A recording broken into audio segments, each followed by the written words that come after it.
I'd like to introduce our host and psychotherapist for their series, I Am Not Okay, Kim Christing. Kim is the founder and executive director of Bay Ridge Counseling Centers and Human Strong, which is part of the Bay Ridge Circle of Care. He is an author and creator of several mental health programs in the area of mood disorder and anger management.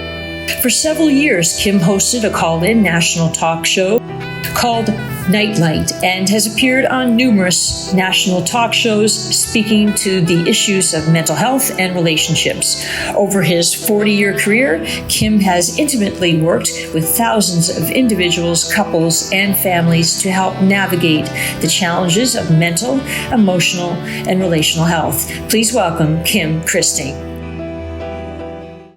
Thank you, Amy. Today, we're delighted to have two guests with us, Kip Baldwin and Evan Hirsch. Kip knows his purpose for being is to share all that love is through his many solutions-driven projects using media in all its forms to help awaken individuals and by proxy the collective to the love paradigm emerging. He feels that in order for a new story to be conceived for humanity, a mass imagining of our limitless potential is what is needed to bring about an age of collaboration, compassion, empathy, and oneness. Kip brings over 25 years of entertainment industry, marketing, and product development experiences to Soul, S-O-U-L, ranging from the Hirsch Ranch and Windy City Novelties to Carlos Fulci Designs and Will Vinton Studios, and is the co-founder of the United Filmmakers Association. In the world of entertainment, Kip has produced many works, including Loophole, Restoration Unlimited, Breaking Bud, The Road to Venderville, 100 Things, Cold Pressed, and Love Floats. He also co-created the popular and influential reality series Weed Country in cooperation with Studio Lambert and the Discovery Channel. As we said, our second guest is Evan Hirsch.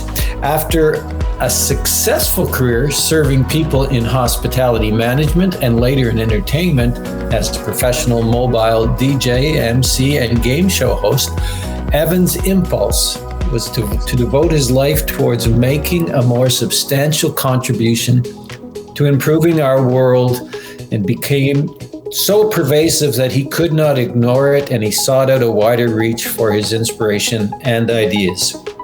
Through philanthropy, Evan discovered new ways to support programs he felt would offer what seemed like good ideas to advance our collective progress toward a society that is more focused on the health of us all and our planet, including science museums, humanitarian organizations, and custodians of natural earth restoration, helping to encourage our conscious evolution towards a thriving next chapter for humanity by spreading life-nurturing information, philosophy, and useful resources now defined in his life's purpose. And once again, the S-O-U-L, or soul, is the outlet he uses to pursue that.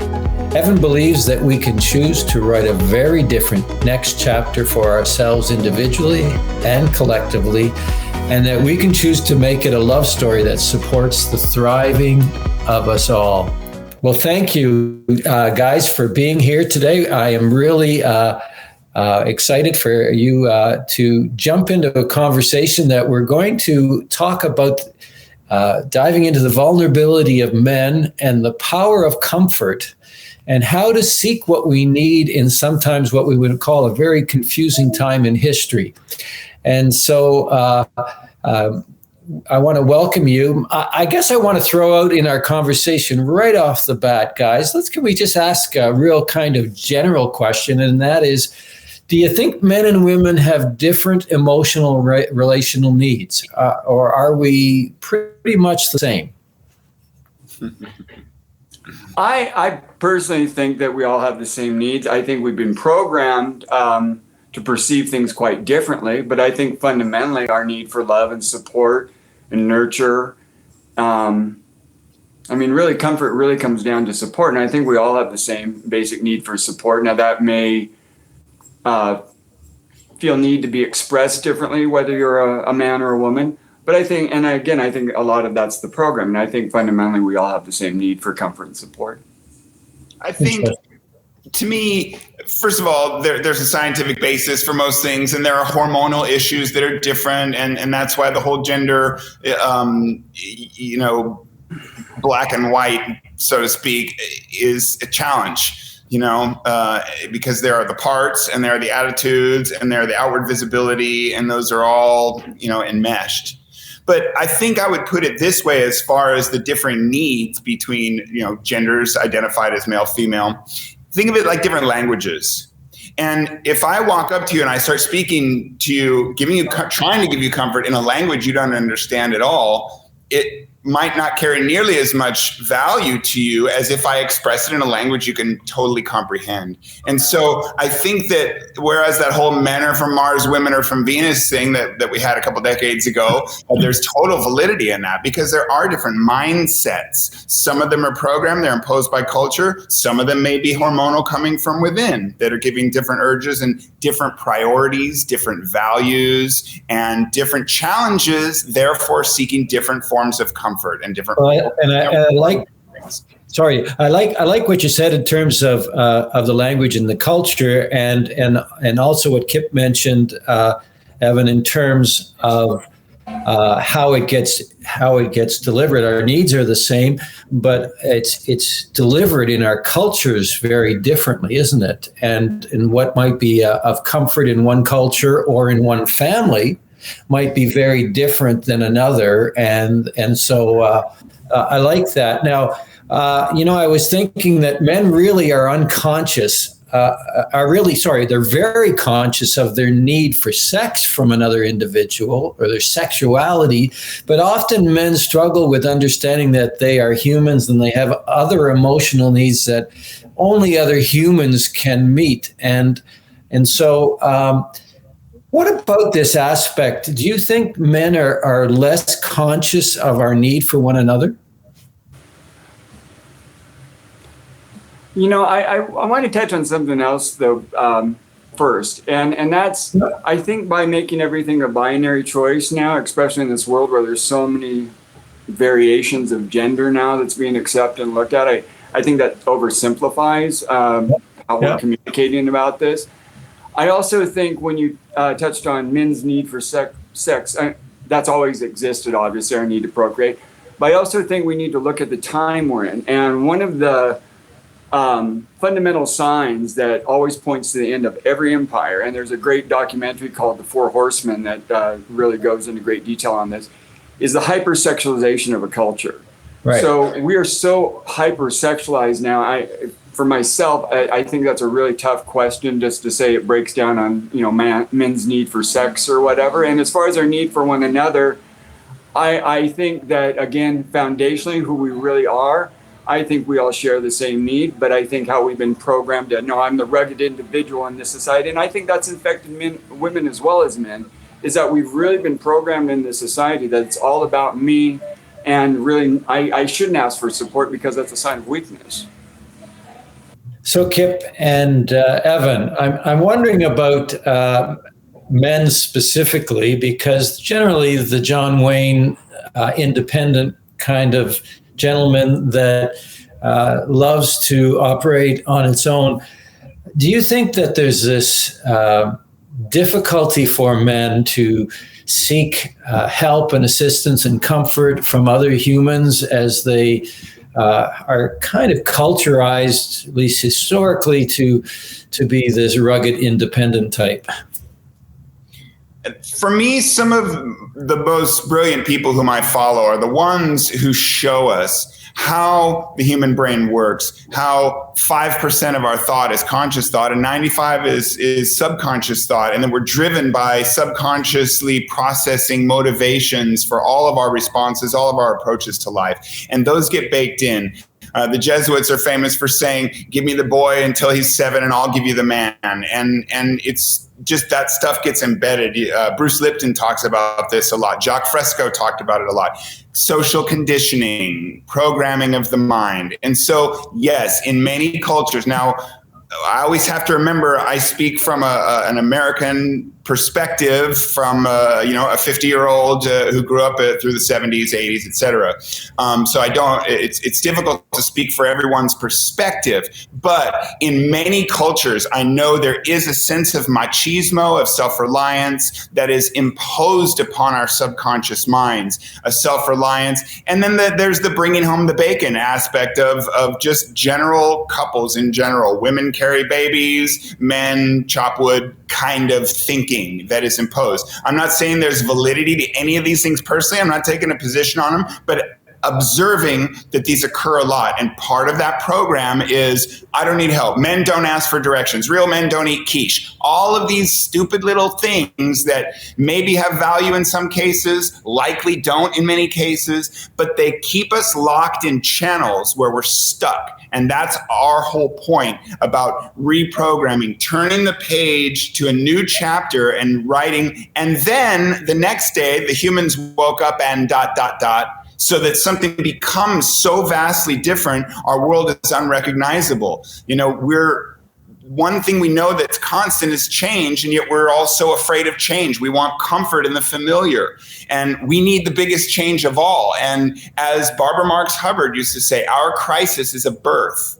So there's a squeeze going through the canal. The caterpillar consumes 10, however many times his weight when he's going into the chrysalis. But that butterfly does emerge eventually. And that's a big change to have happen. And it's the perfect metaphor for our human family embracing the level of change that I think is necessary for us to expect that anything would look any different. And one of those things is absolutely getting over the conditioning of a man is this and a man needs to do that and a man doesn't need this and a man shouldn't think that way. Because it's just not reality. We're human beings. We have very unique and different perspectives and needs and values and preferences. And some of us will need a lot more support than others. Wow. So that really suggests, and I don't disagree with you, actually, I think we're being squeezed through a funnel of change, or a birthing canal. And it's a scary, very threatening place. Of life and death, or we are afraid of those changes. And I suspect that certainly with the rush to find equality in genders of all natures and identifications, there's going to be significant things that are going to challenge us and we need to adapt in. And so some of those cultural aspects are there.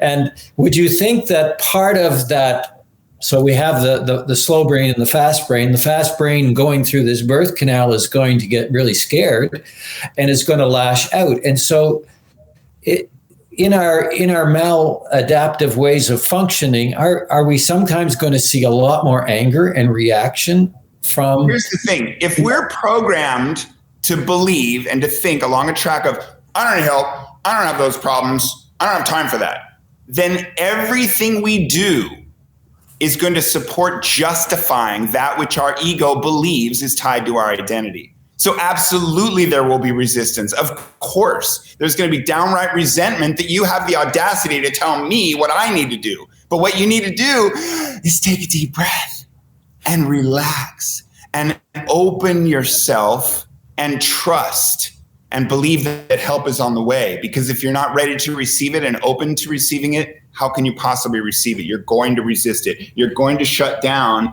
and we can't reach you. And we want to reach you. We want to bring you comfort and love and support.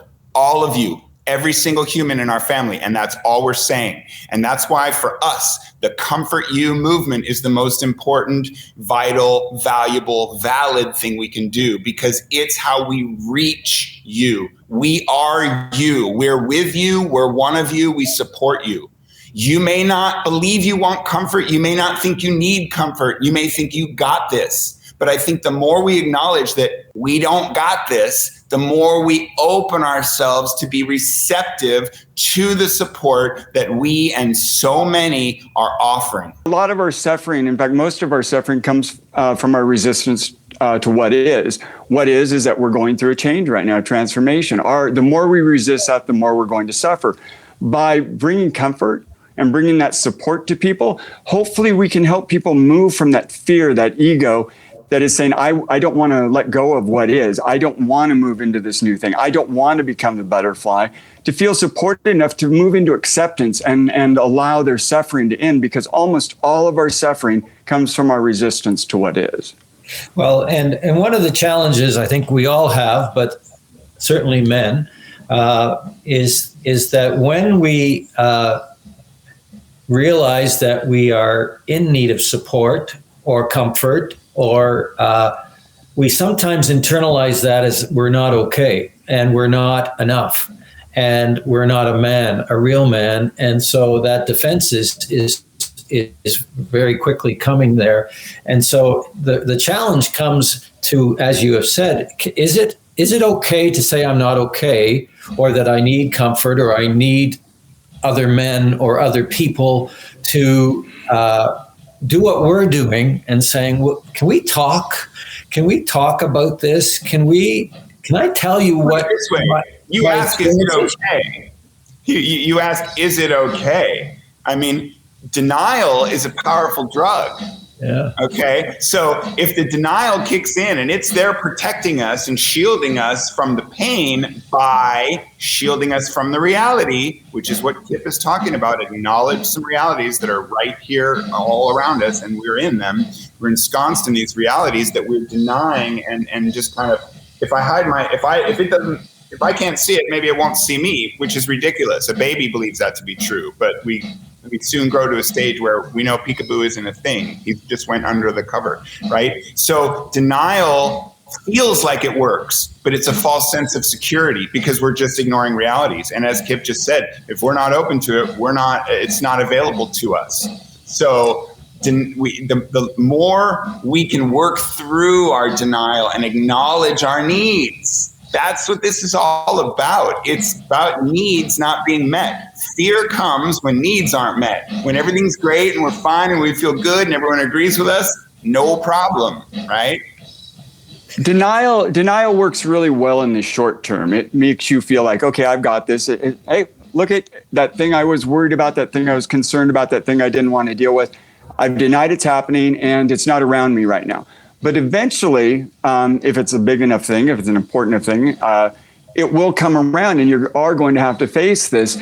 And one of the things, I ran across this interesting video. It was supposedly a former military intelligence officer, and he was talking about a project that the government had been running for quite some time called Project Looking Glass, where they would run algorithms and computer programs and be able to predict with some sense of certainty the things that they wanted to happen. Okay, if we start a war here, 79% this will happen here, or this will happen here.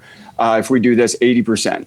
Well, at 2012, for whatever reason, according to this video, no matter what program or what scenario they ran, everything ended up at the same place. And I was thinking a lot about, I don't know if that's true or not, but I think it was interesting to think about from the perspective of why would that happen?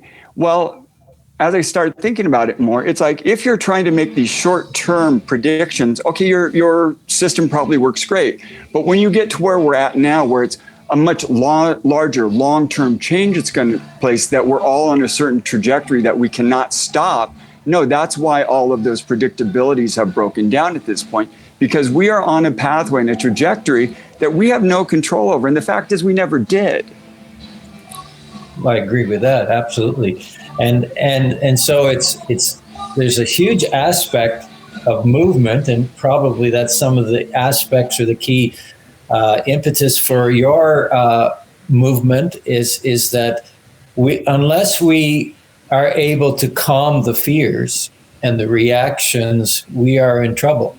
We will fight each other. We will blame each other. We will unconsciously internalize it with ourselves. But unless we can join together and say we need each other, we're in trouble. And on the individual, that I need help, I need support.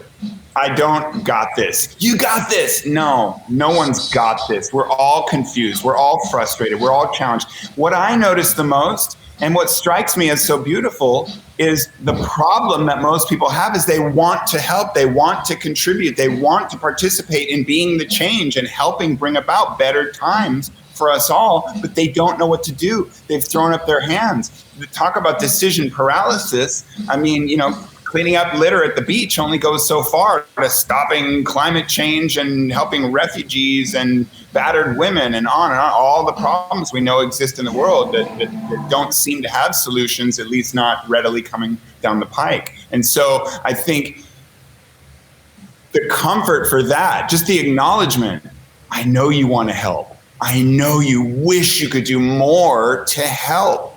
And it's frustrating for us all because we don't see what we can do that will really affect positive impact upon the world around us. We can't even help ourselves. And so we're frustrated and going, deeper into the hole of self-harm and indulgence and ignoring, realities that are in front of us and not being able to support one another. We're not really given the tools for that. How many of us were really taught how to fully support, how to always share what we have, always stop and give our attention and our comfort and our presence and our energy and our mind and our soul, for that matter, to someone in need, rather than telling them what they should do or why they screwed up or get over it or life's a bitch and then you die or life's not fair. How common are those types of dismissive forms of, quote, support? I don't hear a lot of people being comforted at all. To be perfectly honest, I'm not comforted, and I don't hear people just being present and listening and acknowledging someone and letting them know they're not alone in the world. And wow, that must be hard. Can I just hug you?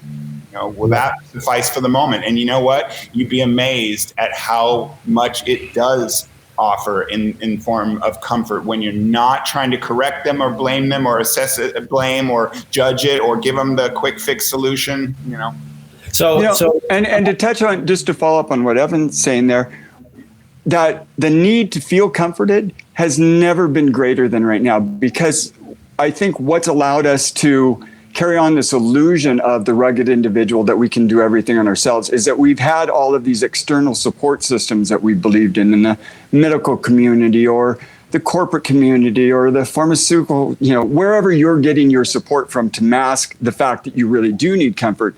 Now we're seeing that all of those systems, all of those things we relied on, they're not working at all anymore. They are on a very personal level. I can tell you that our system is not working. We are not bringing comfort and support to people. So where are we going to find that comfort right now? It has to come from one another.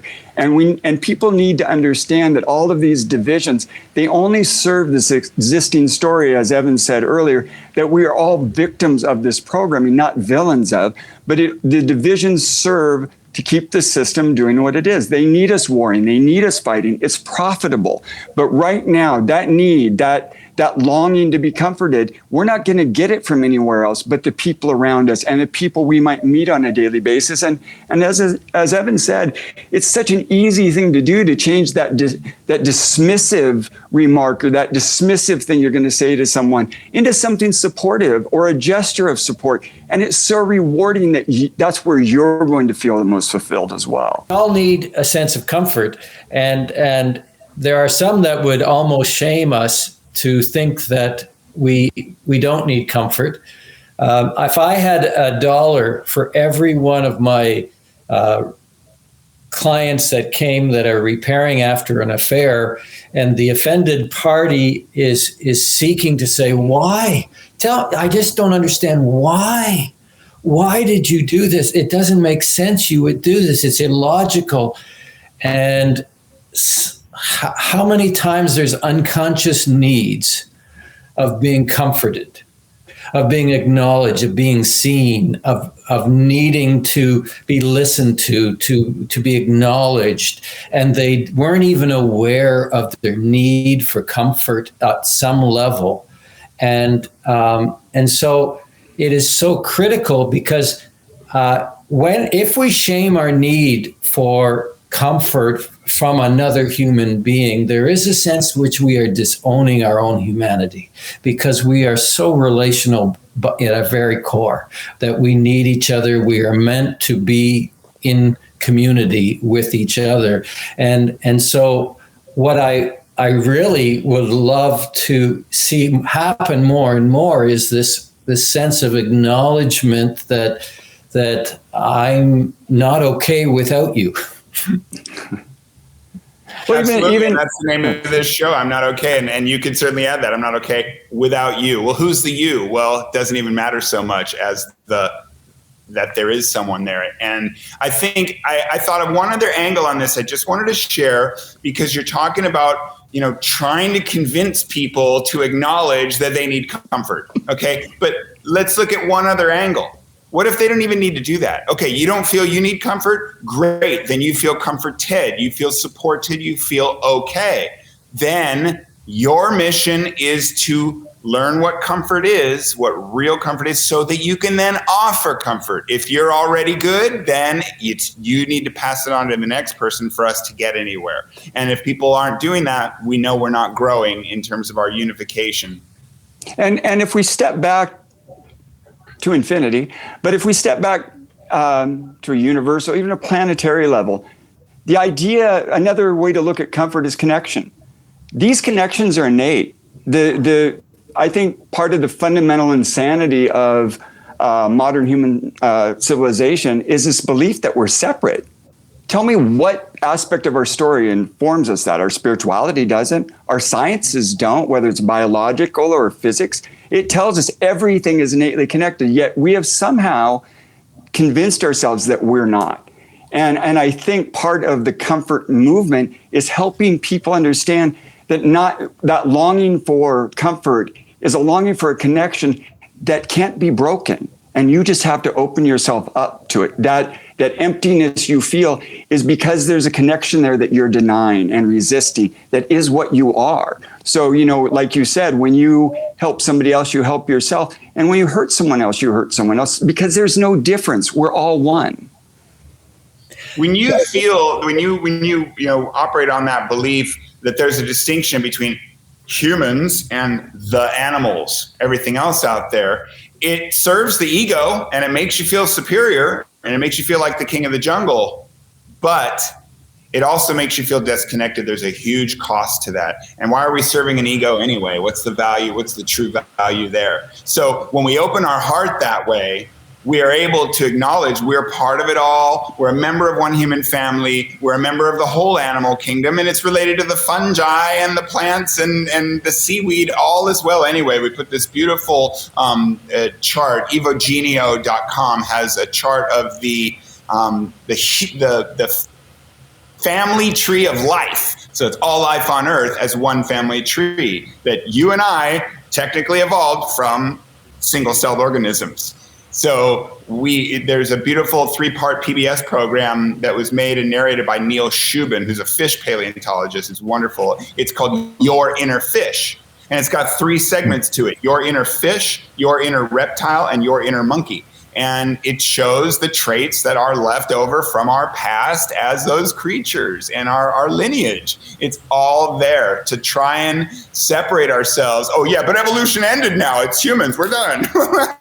Wait, what? Where on earth would that mentality come from? This is a through line that we are in the midst of. And the more we acknowledge, again, these are just realities that we're shielding ourselves from, thinking we're different over here. But it hurts us because we lose our sense of integration and of oneness. And I think with science kind of blowing a lot of the religious stories out of the water as plausible or likely, we have a lot of disbelievers in the world nowadays who don't have that cohesive unity and that spiritual guiding force as those who have clung to religious doctrines in the past. And so we have tons of people around the world now that don't have a spiritual guiding light to help them feel that connection to again, their brethren human, all the animals on plants on the planet, and all the universe and all that is. Because like Kip said, we're made of the same stardust. We're members of the same family, no matter how you slice it. And if we don't acknowledge that, we can't benefit from the feelings of connectedness that gives us. And that's all part of the comfort. And if I could add one other thing to that, this isn't any new wisdom we're sharing here. For 10 years, I've been writing whatever comes to me from my morning time in silence. And I posted and shared it every day without fail. For 10 years, I've done that. But I've always included what's been shared with me to share with someone from the past, someone from now, who is sharing the same wisdom. we become, like I'll talk about Christianity, but it certainly can be any religion. People are fans of Christianity. People are fans of being Christ-like. They're not actually practitioners of it. We're fans of wisdom. We're fans of love, but we're not practitioners of it. This isn't new what we're sharing. We're just saying, hey, for thousands and thousands of years since really civilization began, we can look at indigenous cultures. We can even look over at Bhutan in more recent history. They understood these things that we're now denying in modern society, and there has to be some awakening to these wisdom teachings that we've just become fans of again instead of practitioners of. Well, I like that, and it alludes to what certainly my experience says. As a Christian, I have seen in denominations and silos of Christianity, and there's the general thought that as we try to systematize, seems like we like to systematize spirituality, and it's just, you cannot do it. You begin to lose its essence as soon as you try to organize around it. And there's something that is far greater than that. And I like it in the terms of when you use the word openness. And when we stay open to the conversation, to be listening to one another, that I think that is so critical. But that is a very difficult thing for us to teach. And so what does it say about our culture if we have left listening and care and comfort to our social work programs, to our seniors, or to that we have organized and will pay money for this to be done? What does that say about our culture? I think it's a good enough time to interject this E.O. Wilson quote, because it really explains so much. I actually have two quotes I'm going to read from E.O. Wilson, who's a brilliant scientist at Harvard University. He's an entomologist who studied ants more than anything, and tons of insects. But the guy classified more ants than anyone else on Earth, and he's gone all over to remote islands and stuff. And he is the one who really worked to develop this concept that humans are ultra social, along with the ants, the bees, termites, only 19 creatures on Earth that he would identify as such. And that we have this sociobiology. So he's identifying what in our body reveals our ultra socialness. And so he boils down a lot of our challenges to some very specific and simple things. He says, humanity is a magnificent but fragile achievement. We are an evolutionary chimera, living on intelligence, steered by the demands of animal instincts. This is the reason that we are mindlessly dismantling the biosphere, and with it, our own prospects for permanent existence. And then here, this one's a little trickier to get, but it's really profound and explains a lot. He says, what I've come to learn is that humanity's troubles are due substantially to the fact that we are a dysfunctional species. Dysfunctional. And why? Because we have Paleolithic emotions, we have medieval institutions, and on top of all that, we've now developed godlike technology. And that's a dangerous mix. So without the spiritual, emotionally intelligent, unifying element, we're just at war with ourselves, with one another, and with our own environment and our own planetary home. And so I think getting our heads around some of these things, realizing that no, this stuff's big. We need some serious comfort. We have philanthropists like me who have resources to share and want to make an impact in our world and want to make a positive difference, but are at a loss to identify the most worthy avenues for our support that aren't being squandered in bureaucracies and executive salaries and just the whole supply chain of craziness that is our economic system and our political system.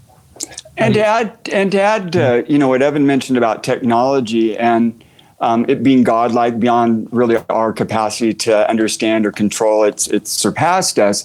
Nikolai Tesla had a great quote. He said, technological advancements that don't serve the greater good is not really progress. And so we've confused progress with these technological advancements. And from what I now understand more and more about ancient history with satellites and LIDAR, we're discovering human history goes back far, far further than we ever imagined. And that there's a pretty good chance that we'd built up technologically before and collapsed. In fact, if you look at even how Plato described Atlantis, he described Atlantis as a culture that eventually got destroyed by its own black magic, i.e. its technology. And these ideas, this thought that this isn't working, it's not just the purview of the counterculture and hippies and Black Panthers and on and on and on, that capitalism doesn't work, this current story that we're all a part of, or that we need to evolve it. It is what it is. It's got us to where it's gotten us, no judgment. But in 72, MIT did a study called The Limits of Growth. And they found that by 2040, if we continue with this current system, we will have complete societal collapse. Well, recently, Harvard's done a study to look at that study. And they found they were absolutely correct and were way ahead of schedule. But they do such a good job of marginalizing people like Evan and myself and others, the hippies, the freaks, the Native Americans, who want to share these ideas and say, oh, those are the people that are talking about tearing this down. No, we're not. We're simply the ones brave enough to step to the forefront and say, this is really what's going on, people. Here's the preponderance of information that you're not availing yourself to tell you and inform you about the reality of which you're a part of currently. And then ask yourself, okay, now that I know what I am, who I am, why I am, then we can say, what is our ultimate goal? And then make a decision, not on right, wrong, good, or evil, but what's workable towards that tomorrow. And how do we do that right now and today and in this moment? And I think that is some of the gems or the wisdom. Knowledge is wonderful, but wisdom is rare. And we have lots and lots of knowledge, but we don't have a lot of wisdom. And when I think of the challenge of the culture and the dysfunction of our humanity, as a family systems guy, I go back to saying, well, how can we start this in families? How can we start this in small little cells of peoples? And what does that look like? And so if I said in a small little community, a group of people, what does that look like for you guys? Starts with the Comfort You movement. It's comfort. It's acknowledging we're all a mess. We're all challenged. We don't know how to handle this. We don't know what our position, our place is in the world and what we're supposed to be doing to help bring about some kind of change. And so each one of us needs comfort just from that. No, I don't know what to do. Comfort. Okay, we know you don't know what to do. How about a hug? That's a place to start. Keep acknowledging that we are all challenged. We're all frustrated. It's difficult for all of us. Our crisis is a birth. We are in a period of great transformation and transition right now, and change is oftentimes not easy. We're resistant to it. It creates an unfamiliar area for us to go into that makes us uncomfortable because it's unfamiliar. We lose our confidence, we lose our bravery, and therefore our mind. Fear is the great mind killer, and when we're apprehensive, we're paralyzed. We don't know what to do. So more comfort we get, it's just simple. It's simple human emotional. It's so simple. Stimulation and calming and nurturing. We get wound up and then we just need that. No, you're good. We're good. Yes. Let's not try and take on so much right this second. What do we want to accomplish right now? How about just simply lowering our blood pressure with some deep breathing? Okay, now what am I meant to do? Well, hold on. Let's not try and tackle, climate change by yourself in the next hour. Let's determine what are my values, therefore what are my priorities. As families and groups and communities, we can start small, start with one another in those small circles so that we can then radiate out. Let's be the imaginal cells, which is a small group of individuals influencing other imaginal cells so we can make wider bodies of cells of people who get it, who care, who are making a difference, who are making the effort, despite the challenges, despite not seeing where it's going or the value of it, but doing it out of faith that it's at least worth it to give comfort, because as we give, we so then receive, and we need it. And like Evan just said, it really is as simple as starting with a hug and then following that hug up by letting someone know, I understand sincerely. I look at them and letting them connect heart to heart that yes, I really understand. And then taking that next step of reaching out the hand and saying, I'm going to take your hand and I'm going to walk with you and I'll be here for you when you need me. Even if my hand's not there right now, you can reach out to me and I'm going to be there. How about another, along with the hashtag comfort you, one thing for each other. What's one thing we can do for each other right now?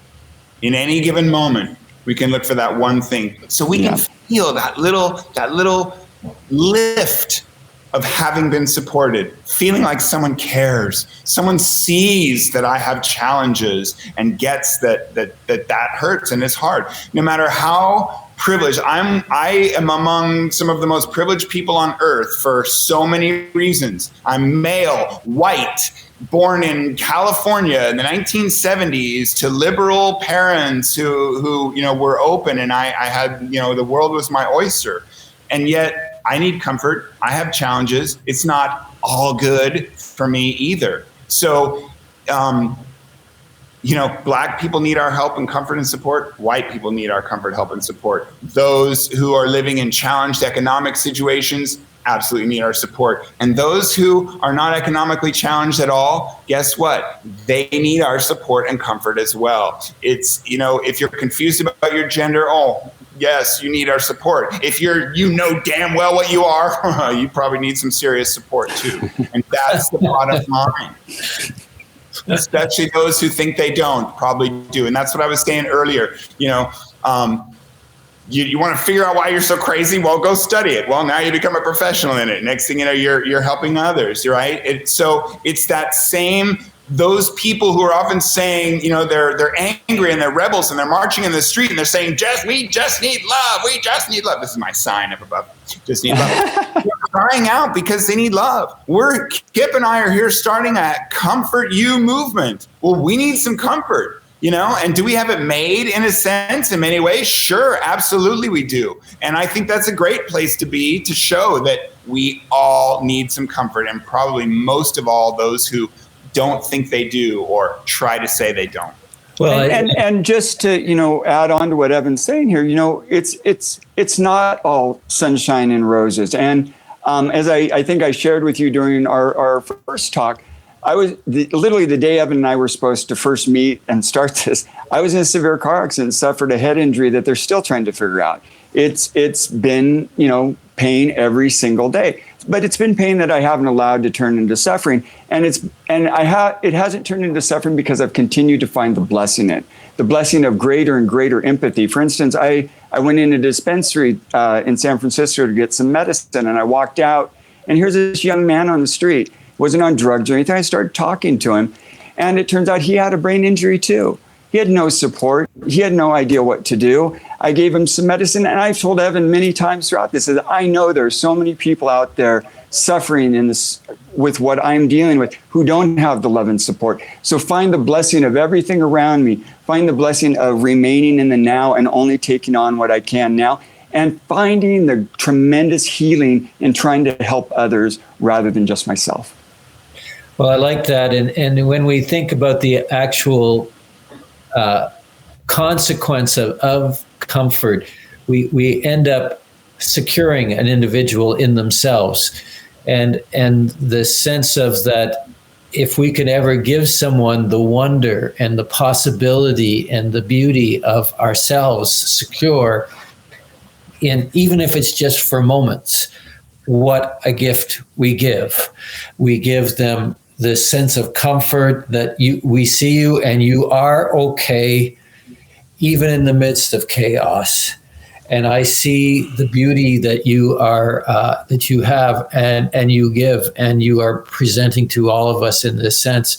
And to do anything less, we might define this from a cultural standpoint or family cult, is to do anything less might be even defined as is emotional abuse, certainly maybe spiritual abuse when we think of the dignity of humanity.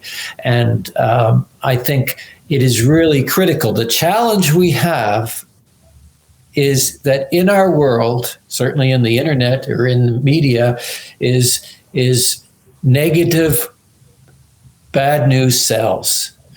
Love does not sell as easy.